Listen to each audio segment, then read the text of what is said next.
हो मैं क्या कहूँ है मुलाकात में गाजर হতা হ্যায় মানে একটা গান ছিল আমার মনে পড়ে গেল। আমি ভাবতেও পারি না, নিশ্চয় আমার মতন অনেকেই ভাবতেও পারেন নাই যে ব্যারিস্টার রুমিন ফারহানা তিনি আসলে পথ হারিয়ে ফেলবেন। হচ্ছে আজকে সারা বাংলাদেশে বিএনপি তাদের যেই মনোনয়ন প্রত্যাশী যারা ছিলেন তাদেরকে আজকে সিলেকশন করেছেন। এখানে বেশ কিছু জিনিস চোখে আসছে। রুহুল কবির রিজভী তিনিও ভাই মানে কোনো আসন থেকে আসলে মনোনয়ন পাননি। পাশাপাশি ব্যারিস্টার রুমিন ফারহানা পায়নি, দুদু ভাই পায়নি। একটু আশ্চর্যের বিষয় আমার কাছে লাগছে যে এটা আসলে কেন। তো আসুন দেখি আসলে কেন তারা পদ বঞ্চিত হলো। আবার ফজলুর রহমান সাহেব, বীর মুক্তিযোদ্ধা ফজলুর রহমান সাহেব, ওনাকে নিয়ে অনেক অ্যাক্টিভিটিস হয়েছে দল থেকে, এখনো তিনি সাময়িকভাবে তার পদ বহিষ্কৃত আছে, তারপরেও তাকে বিএনপি মূল্যায়ন করেছে। আমি এই জন্য ধন্যবাদ দেই, কারণ থাকে না তারা প্রথিতযশা বর্ষিয়ান রাজনীতিবিদ।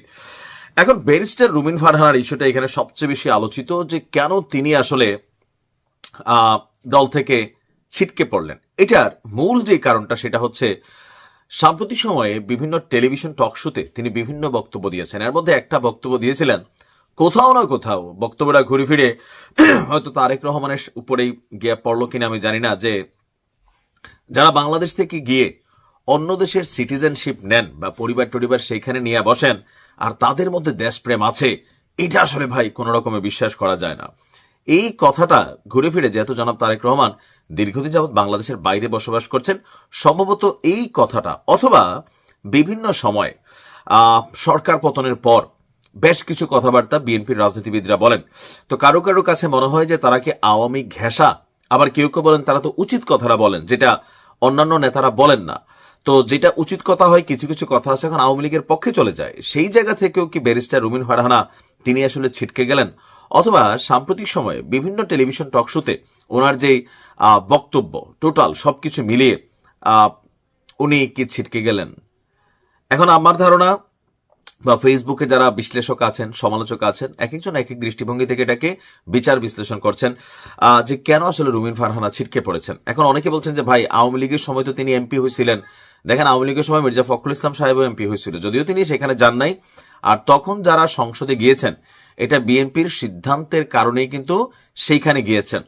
আবার এই যে দুদু ভাই বাদ পড়ছেন বা রিজভী কবির সাহেব বাদ পড়ছেন, বিএনপি আসলে এইবার এই ত্রয়োদশ জাতীয় সংসদ নির্বাচনে একটু তরুণদের, মানে তরুণ বলতে যাদের ধরেন 40 থেকে 60-এর কোঠায় যাদের বয়সটা আছে তাদেরকে কিন্তু আসলে সিলেকশন করার জন্য ট্রাই করেছেন, যে তরুণ নির্ভর একটা দল, নবীন প্রবীণ মিলিয়ে ছিলিয়ে।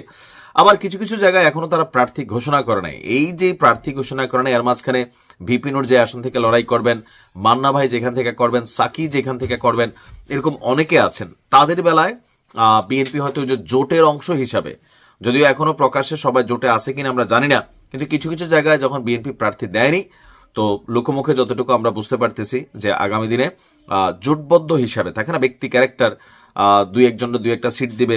যেমন গণ অধিকার পরিষদ থেকে হতে পারে সেটা ভিপিনুর, রাশেদ, এরকম 2-4 জন যারা আছেন তাদেরকে হয়তো ছাড় দিবেন।